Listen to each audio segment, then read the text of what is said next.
Robert Kennedy III joins us again. We got such feedback when he was our guest a few weeks ago. We decided to invite him back with one of the leading physicians in the country, Dr.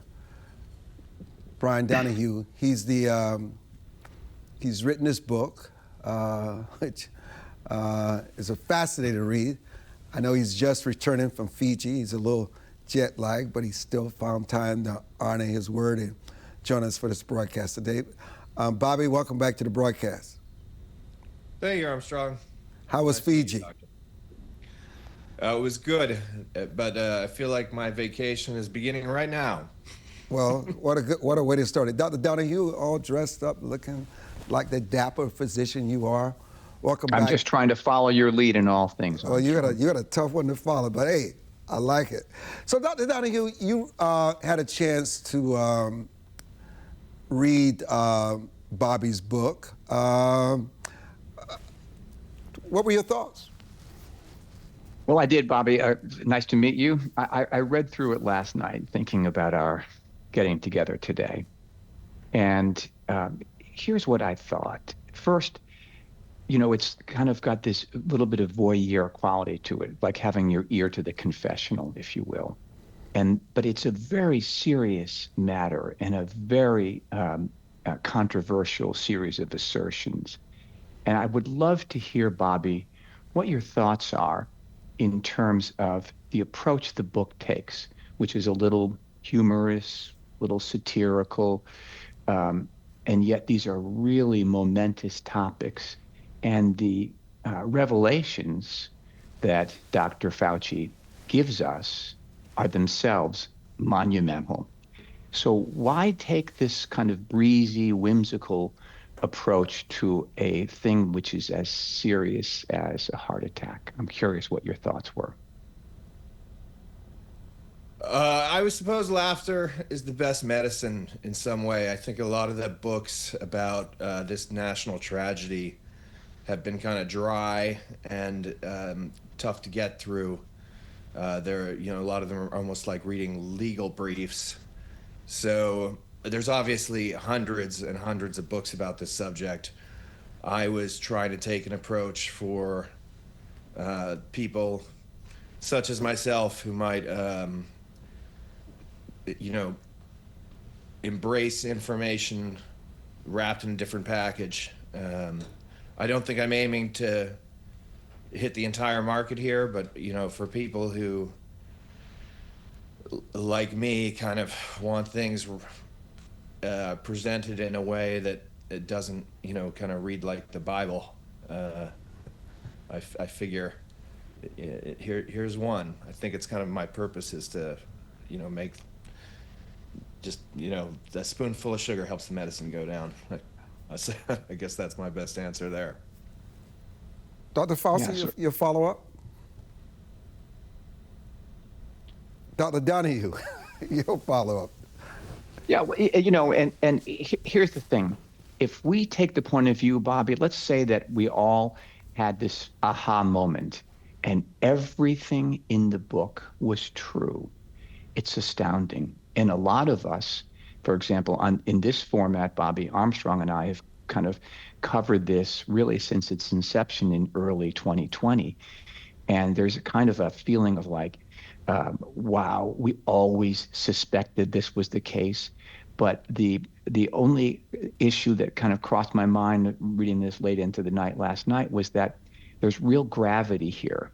It's somewhere between humor and factual assertion. It kind of lives in that middle space. And do you feel like if we, I love the idea of laughter, and I found myself doing exactly that in reading the text, and it reads in this quick and interesting way. But I wonder if, given the nature of the assertions, if there's some benefit to be had by just adding a little bit of scholarship and a little bit of kind of investigative journalism to the text. Well, I would feel that what we're all really hoping for, especially now that just like I hypothesized in the book would happen, the auto pen pardon has been voided, that Fauci can now come forward and make his real confession. because that's what Yes. we're all waiting to hear. Boy, that is absolutely the case. You're so right. Well, let me challenge you, Dr. Donohue. What is it in his book that really made you think and think again?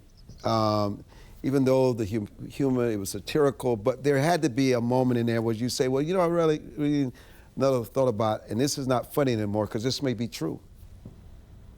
Well, that would go from skin to skin, as we say in the cath lab. The entire book, if you see it as a series of kind of revelations, is astounding. And I personally have the sense that this hews closer to the truth than anything that we've heard previously. And I think that it's so important primarily to look ahead rather than to look back. This book would suggest that we are entirely unprepared for the next bear that's out in the woods waiting for us, the next viral mutation, the next avian flu, and so forth. So the book creates this kind of flying burrito brother sense of basically people acting in their own venial self-interest and everyone having taken their eyes off the prize, which is the extent to which our government can provide meaningful data for our citizens to protect them. And there's none of this in this. It's one venial sin after the next. And my own sense, frankly, is that this is humorous and uncomfortably humorous, because my bet is it's not so far from what actually happened. Does that surprise you that you have a leading physician in the world that would come to this conclusion? While they may want to dismiss it, they may want to, but they can't, because their reality, they live this every day. And that brings me to this, Bobby. Explain to our audience that may not have seen the first interview the core claim you want readers to understand about everything else, and why do you believe so many Americans have lost trust in public health leadership? I mean, I would say the core claim of the book is that all of the gain of function research, whether you call it that name or you lie and call it something else, was essentially manufacturing bioweapons. And there's the kind of veneer of we're doing this because somehow it's going to make us safer is complete BS. And kind of every time Fauci is dragged in front of Congress and has to talk about it, he's lying through his teeth.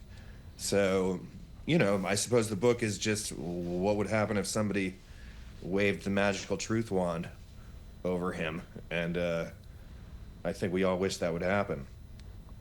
So, Dr. Donohue, I'd like for you to respond to Bobby, but do you also believe that distrust is justified or manufactured, and that we were sold a lie?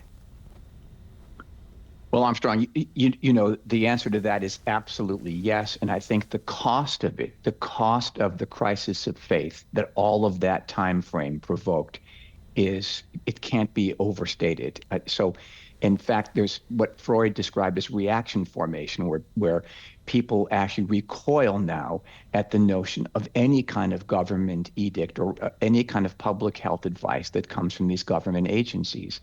What Bobby outlines in the book, or what actually the confessions amount to, is the worst of sins. Remember, there's only one way to get into Dante's seventh circle of hell. It's not greed, avarice, deceit, lust. It's betrayal. And so the book portends to outline a series of powerful individuals acting entirely motivated by what appears to be self-interest, engaging in what amounts to a criminal conspiracy, and then having to bend over backwards over months and years' time to cover that up. My own bet, again, is that there's more truth than whimsy here, and I do feel that eventually the truth will out. It could be in galactic time spans, but I think this book does a lot to begin a conversation that's way overdue, and again has more implications for our future than even it does our past. Here's what fascinates me, because I have a lot of respect for what Mr. Kennedy has written. Here you have someone that someone would say he's not a scientist, he's not a physician, his career did not revolve around medical science, and yet you see this layman writes this book, and we have a leading physician on our set today that our audience is very familiar with it because you're our physician. You come in and break down all these health issues, and he can get it so right to the fact that it even shocks you, and yet all these experts are afraid to say what he's saying. You know, and Bobby, were you surprised by the level of backlash after announcing this project? And what part of your book do critics misrepresent the most? I'm not surprised by the level of backlash. If anything, I'm surprised that nobody has tried to sue me yet. You know, I tried to stick to the facts in the book, and I think I did to insulate myself from lawsuits. But I was kind of hoping that at least Fauci would try to drag me into court so that I could force him to be in there with me, so to speak. So far, as critics go, you know, everybody's seeming to enjoy it. So I guess, you know, knock on wood. And if he does sue me, I'll welcome that lawsuit as a form of free advertising. You know, I want to take a break because I want to come back to Dr. Donohue because I want you to address the fact that this is a layman, no medical background, no medical degree, write this book, get so close to the facts, and yet physicians that were part of this period of COVID, after period, I've not seen anything like it written. What does it say about the medical and healthcare profession, Dr. Donohue, when we come back? And the reason why, Bobby, there has been no backlash or no lawsuits is because they don't know how to deal with it. They don't know what to do. How about that? And we will be back.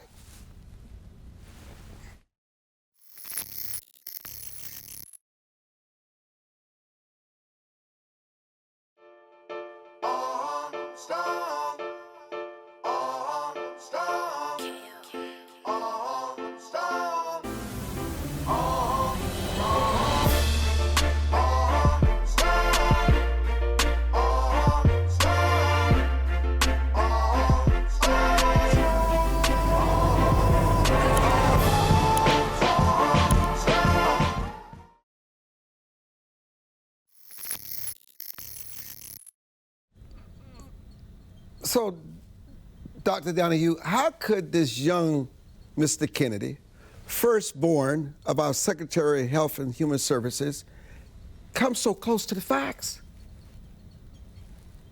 Well, first, I congratulate him on just having the mettle to have done this. I'm sure it wasn't an easy task taking all of this on.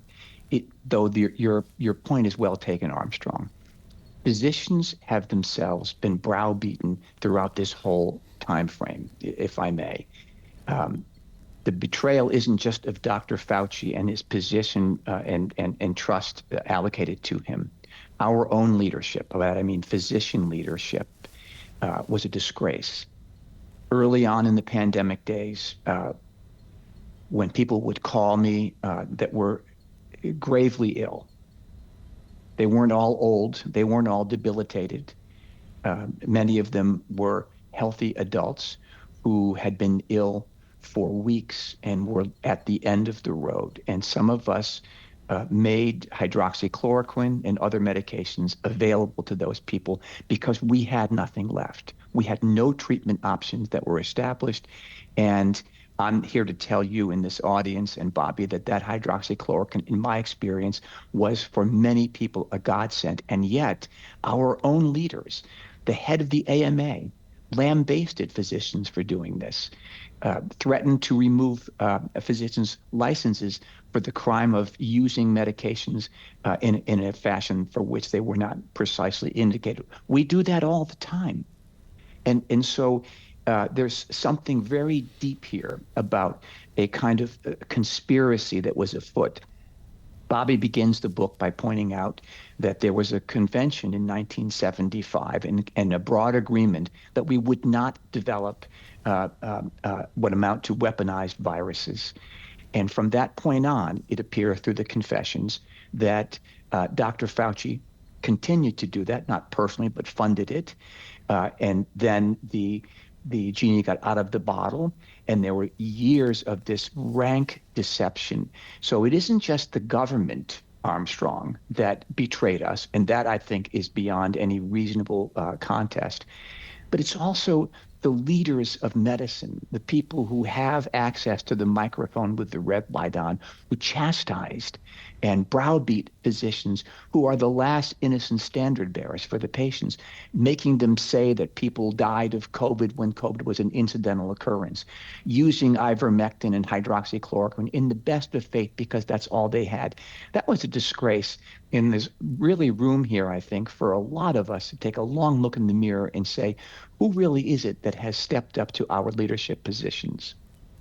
You know, Bobby, this has to be sobering for you because this is in your book. This is what you laid out in your book, what Dr. Donohue just said.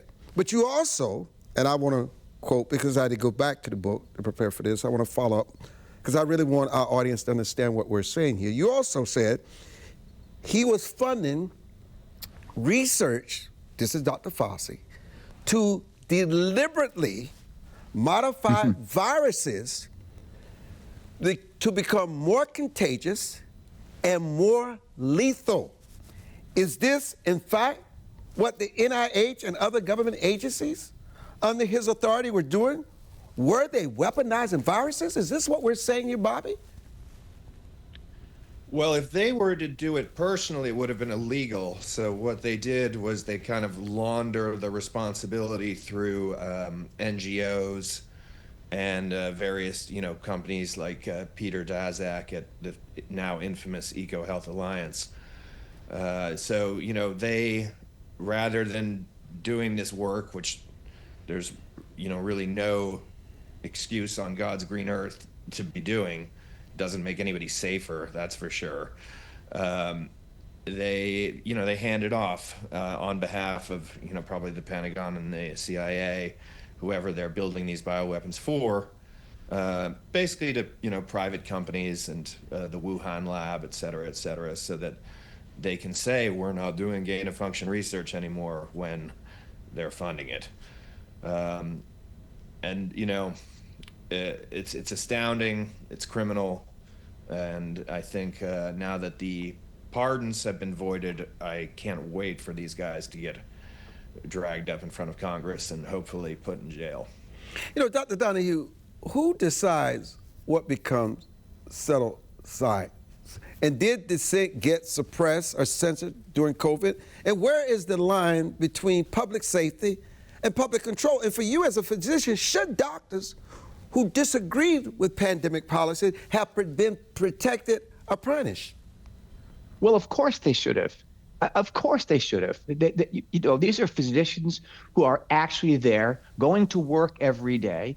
I lived in San Francisco as a resident at UCSF during the AIDS crisis, and we went to work at San Francisco General Hospital every day, blood products here and there, same thing with COVID. These physicians and these nurses, they knew that whatever this thing was, it was a wicked bad thing, and your risk of contagion went up as you continued to care for patients, and yet there was no retreat on the part of the actual providers of healthcare. But there was not just retreat, but betrayal on behalf of our physician leaders, which made our plight worse. And I think that en bloc, the performance of the healthcare providers is a story of inspiration. We still here at UPMC have a large sign hanging over one of the cancer pavilions that says, "Heroes work here." And that was true in March of 2020, and it's true now. So I think that this book encapsulates a huge crisis of faith that has been brewing under the covers for years. I'm curious to know from Bobby, what do you think was the motive here?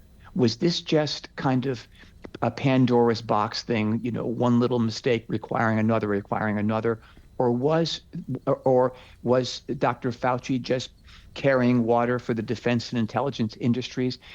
What was it that motivated these virologists to engage in what amounts to a criminal conspiracy? I think there's a couple parts to it. Yes, he was carrying water for the defense and intel agencies in terms of funding the creation of the viruses. But then, as you also mentioned earlier, the suppression of things like hydroxychloroquine were clearly carrying water for big pharma, and this push to get mRNA technology approved. The reason that they had to suppress hydroxychloroquine is because if there were successful ways to essentially cure or treat COVID, then the emergency use authorization for the vaccines would have been invalid, because you can't have an emergency use authorization if there's if there are treatments out there that work as well as the vaccine. So it seems to me that at least that part was a broader push to foist this mRNA technology on us. To what reason or to what end, I could speculate, and I do in the book, but that's kind of a evil octopus of its own. Well, Robert, do you believe pharmaceutical profits influence policy decisions? Yeah, they are the number one lobbyist in America. It's by far the most money spent. They even dwarf the military defense complex at this point. Pharma is number one. I live in D.C. now. I moved out here when my dad and my wife got jobs in the administration, and there's something like 3 pharmaceutical lobbyists for every congressman in this town. It is awash in pharma money. I have to tell you, I listen to people that I respect who want to be dismissive of the book because, people really don't want to hear the truth. They will not want to believe that there's this kind of evil, because this is just pure evil, human guinea pigs. I mean, and now they're talking about, I was just talking to an employee of mine who has a 10-month-old baby, and they're telling him that this baby needs to get a COVID shot. I was like, what? Are you kidding me? A COVID shot for a 10-year-old? They're still pushing people to get these shots. And sometimes what people need to do, they should get angry to face the facts that what we're being told is just factual, whether we want to believe it or not. And the reason why we wanted to set up the show the way we did today, because Bobby had no idea that Dr. Donohue was joining us today. He had no idea. He thought he was a solo guest. I said, for the integrity of the show, I'm going to have the physician that I have just tremendous respect for to read this book and dismiss it. Tell me that the book is a joke. He could not do that, Dr. Donohue. You read that book and you could not do it. My question is, why do this to the very people that pay these taxpayer dollars who are fighting for their lives? They're about to lose a lot of their premiums, about to skyrocket because there's fake subsidies for this ACA, this American Care Act, and all of a sudden prices are skyrocketing, thousands of dollars they're paying more. People have suffered all kind of consequences as a result of the COVID. Some have done okay, but we don't tell the story where COVID went wrong. Why is it that we keep lying to people and using them as human guinea pigs, Dr. Fauci? Why? Armstrong. Well, I would also just like to point out in terms of the children that, it came out in the last few days that a child died in Moderna's clinical trial for the vaccine, and they covered it up. So, whoa, somebody's going to jail. I'm keep calling you Dr. Fauci. You're definitely not Dr. Fauci, but you were shaking your head. Yeah, I think I just want to say one other thing, Armstrong, on behalf of the physicians. Not that we need to be defended, frankly, but when this first began, it began, of course, in Wuhan, in the hospital in Wuhan. As it turned out, it's a huge hospital, and for what would be for an American city, a huge city. There were 153 patients in the hospital who, for a variety of reasons, happened to be on hydroxychloroquine. Those were patients, as you can imagine, who principally had autoimmune diseases, principally lupus. They were hospitalized. A reasonable person would say they're more at risk for any and every contagion.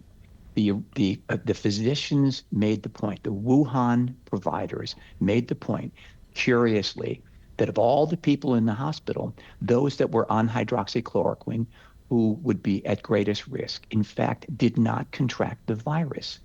One brave physician made that point publicly in Wuhan.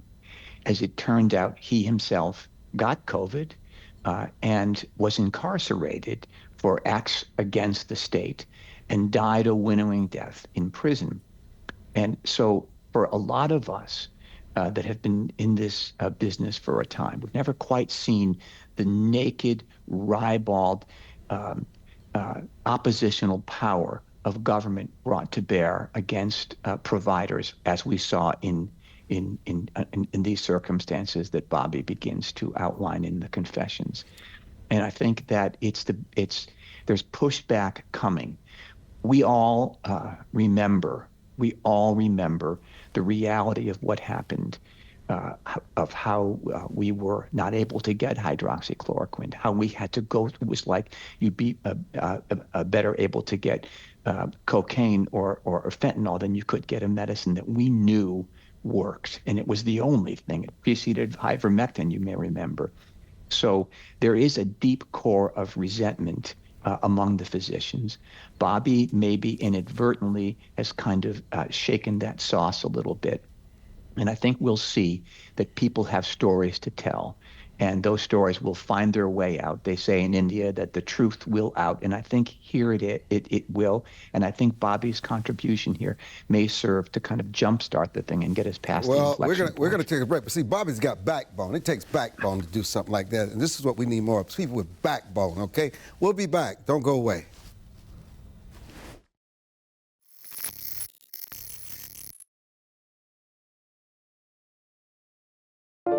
It is easier to build up strong children than to try and repair broken men. The streets are plagued with crime, violence. There's a lot of poverty, and it's all a result of lack of education that's happening in our schools. So it really is a crisis. We come from very different political perspectives, but we've come to the same conclusion.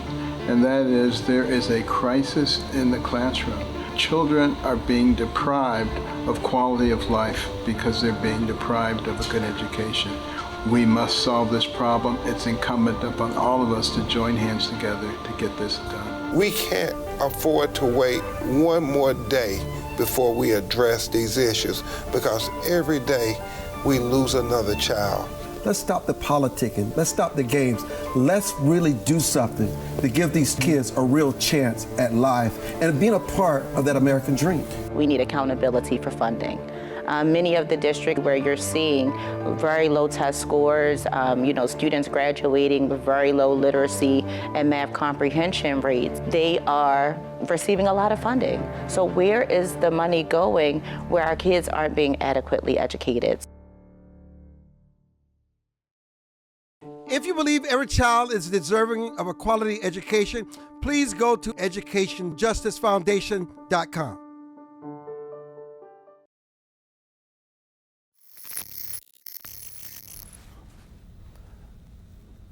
So, Dr. Donohue, who should be held accountable because the public was caused serious harm? And why do so few insiders ever go on record against the system? Wow, that's the question of the moment, isn't it? I think that it's an important point, just to flesh out what Bobby said a second ago, that President Trump has, in my judgment, wisely acted to revoke these auto pen signatures. And that creates a new possible avenue of travel. So I'm aware that the congressman from Kentucky is planning on reopening these conversations. We need to do this. Honestly, we do. I had an experience during COVID where one of the patients that I treated with hydroxychloroquine happened to be very politically connected. And I got a phone call a few days later from one of our senators in Pennsylvania asking about my use of the hydroxychloroquine. And I asked him I said, I will send you a white paper about that, but you need to get some metal. You need to tell the president to get these junkyard dogs off our heels. Let our physicians care for patients as their training and experience and expertise would lend them to do. And it's interesting that was a Thursday conversation. Turns out on Monday, in those old 5 o'clock sessions, President Trump, God bless him, did say that these physicians need to use whatever is at their disposal and so forth. So I think the answer is that a lane has been created for some amount of credibility, of accountability. I was very interested to read last night Bobby's long exegesis about the great pains that these government scientists used. They created these things that Bobby called no-see-ums, like the bugs in Maine that bite but you can't see them. They created a very effective and elaborate cloak of invincibility, as Bobby calls it. I feel like this may be a moment where those devices begin to fade, and we start to see the terrible things that cost the world somewhere between 7 and 30 million human beings who will never walk the face of the earth again. You know, Bobby, you spent a lot of time in your book dealing with legal immunity. Talk about that. Well, it's over now. I think we can all appreciate that we're living in a new era now. It looked for a while like they were going to be able to get away with it. You know, they were clever about covering their tracks, or at least thought they were. You know, there's numerous emails that are very incriminating on the face of it, where Fauci and other scientists are talking about, don't contact me on my government email, shoot it over to my personal email if it's something we don't want to see in the New York Times, which is totally illegal. There's a reason that, this stuff is supposed to be FOIA-able.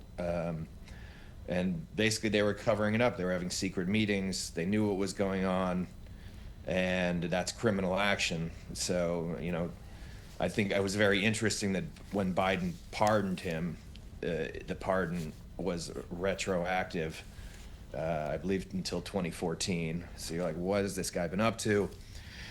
But now that's over, and I think we're going to be able to drag Rand Paul, as Dr. Donohue said, is going to be able to drag him in front of Congress, and I think he's simply going to be faced with too many contradictions in his statements to be able to continue the lie, and hopefully the kind of major news networks will finally grow a spine and report on this issue in the way that it deserves, because America needs to have a reckoning over this, or we're going to go into a future where these kinds of bioweapons still exist. You're in a very interesting family dynamic. Your wife, as you mentioned, is in administration, Amaryllis, and your father is Secretary of HHS. Did any of them at any time feel uneasy about what you're doing? Did you share it with them? Were you encouraged? Did they play any role in putting together this blockbuster book? Oh, everybody was cheerleading me, I'd say. We're all on the same side of this issue. And my wife is now the Deputy Director of National Intelligence, so she kind of has her own way to look under the curtain at what happened on the military side, and it's devastating. We need to fix how our government's being run, because it is not being run for the people at this point. It's being run for reasons that have just simply gotten out of control. And your father's wisdom through his project? Well, a lot of it was based on his work. He wrote The Real Anthony Fauci, the book, and the Wuhan Lab Leak, the book. So a lot of the, I stand on the shoulders of giants, and he's one of them. So, Dr. Donohue, is medical power today too centralized? Do Americans still live under the long-term medical consequences of COVID policy? Of course they do. And of course the answer is yes. And how could we think otherwise? What problems are there that we experience in our lives day to day with our family and our professions that the government comes to solve? I mean, if free people solve their own problems. So my own thought on this, and as I was reading this late last night, Bobby, was that whether it was by design or intention or just serendipitous, one of the things that happened during this time frame is the government was able to extend its reach into every nook and cranny of our lives.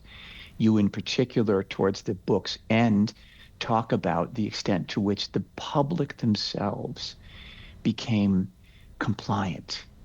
And there were lots of reasons for that, but it was the effect that government was determining policy, forcing people into doing things they wouldn't choose to do on their own, censoring people in this enormous departure of the original anthems of the government, which are, of course, to hold up the sovereignty of the individual left to his or her own devices.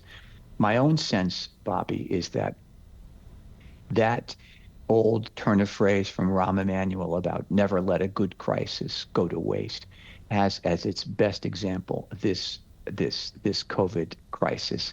And the government has effectively been able to render the people supple and manipulable, and in that setting has expanded its influence, and that in the long run is much to our detriment. And Bobby, you made it clear with the mask, with the social distancing, the government used fear as a governing tool. Certainly, it's the main tool. And I would say that, for all the people that have been sort of cowed and hypnotized, it also has hardened the opposition. This vaccine was kind of so unsafe that almost everybody saw something happen to, with their cousin, their uncle, their spouse, their children, hopefully not, but so the don't believe your lying eyes is the hardest thing to convince people. And I believe that for a lot of people, this was the first crack in the narrative for looking at a lot of other government overreaches. So, Dr. Donohue, if another global health emergency comes, does it lead to the same mistakes, or will we learn from them? So my sense is that we will learn from them. And my sense is that there will be some pain and groaning and ardor over the next matter of months. People will say, oh, let's forget this. Let's not look back. Let's look ahead. But we can't just skip over these things. These really were fundamental, and these are agencies that people depend on and in years past have held in high regard. I think for all of us now, not so much the case. So how does that affect our ability to deal with the horrible contagion, which we all know is lurking out there somewhere? Well, in Bobby's book, the first thing is that we have met the enemy, and he is us. We created this thing. Whatever the motives or incentives were, this was not something that rose up from nature, but rose up from the art of science applied in this regard. I think there'll be serious curbs on all of that. I think that among the physician community, we are not supple and pliable. There were examples of people signing death certificates with things that they knew in their hearts not to be the case. That'll be harder the second time around. I think the standing and authority of physicians is rising, and it's clear that at least it appears now to be clear in the early going that the physicians were, by and large, the phalanx of right-minded care throughout this whole time frame. And leave us alone. We can solve these problems. it's a good thing that the government is starting to look at universities and what they're actually doing with these dollars. I have rather strong feelings about that, but look back to the AIDS days when a lot of people who designed the cocktail themselves deliberately left the government plantation to do their research unfettered and without the kind of collectivist agenda that the government by obligation brings. So I think that there are lessons that we've learned. Our hands are a little calloused now, having pushed the plow through the field. And the next time around, we won't see, I think, the cowing and the reluctance that we saw tragically and continue to see now in this current setting. The Confessions of Anthony Fauci, written by Bobby Kennedy III. As I said, it takes backbone, courage. He was willing to lose it all, to gain it all for the country that he loves the most, his beloved America. I would like to know, as we close out this part of this show, and we will continue with Dr. Donohue, but we're going to say goodbye to Bobby because he certainly needs the rest coming back from Fiji. How has this book, Bobby, changed you personally and professionally? You know, it's made me double down my commitment to fixing this thing for my children. I got a 6-year-old and a 4-year-old. I do not want them growing up in a world where we are still creating chimeric virus bioweapons in labs, where somehow my taxpayers' dollars are funding something that could end the future for them on this planet. So let me just raise this with you. I heard Dr. Donohue say that we've learned and the mistakes will not be repeated. I'm not sure I believe that, but I'm more interested in whether you believe it. I completely agree with Dr. Donohue. I think physicians of the phalanx that cracked the myth that Fauci and others were attempting to propagate, to pull the wool over our eyes, etc. And I think they are still funding this kind of research worldwide. And hopefully now that the pardon is null and void, we can get people to talk, to tell us the truth, and we can end this once and for all. Hallelujah. Yes. Bobby, thank you so much, brother. Get some rest. Thank you for returning to the platform. We'll be back with Dr. Donohue and much more on this edition of the Armstrong-Williams Show. Go get the book, The Confessions of Anthony Fauci, please.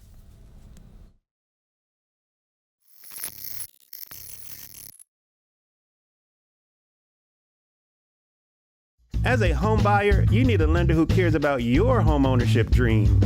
United Security Financial has been helping families secure their dream homes for 30 years. We're a national fair practice lender that provides affordable mortgages and low down payment programs to eligible home buyers. To learn how United Security Financial can help you secure your dream home, call 1-800-373-4186.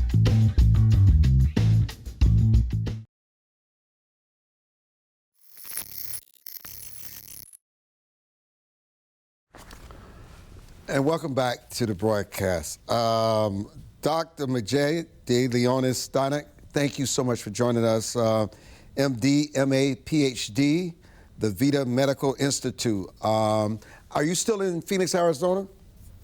I'm not in Phoenix. Good morning, by the way. Happy holidays. What is that? What is that on your head?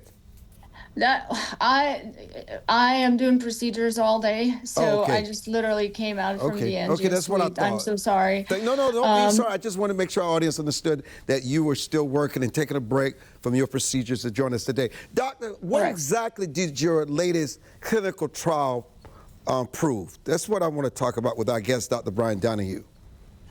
Yes, so I actually wasn't personally involved in this one, but recently we've had a lot of interesting results coming out in terms of looking at people that do not have memory loss or cognitive decline, but are identified with blood markers ahead of time, and we're virtually 100% sure that sometime later in life they will develop Alzheimer's disease.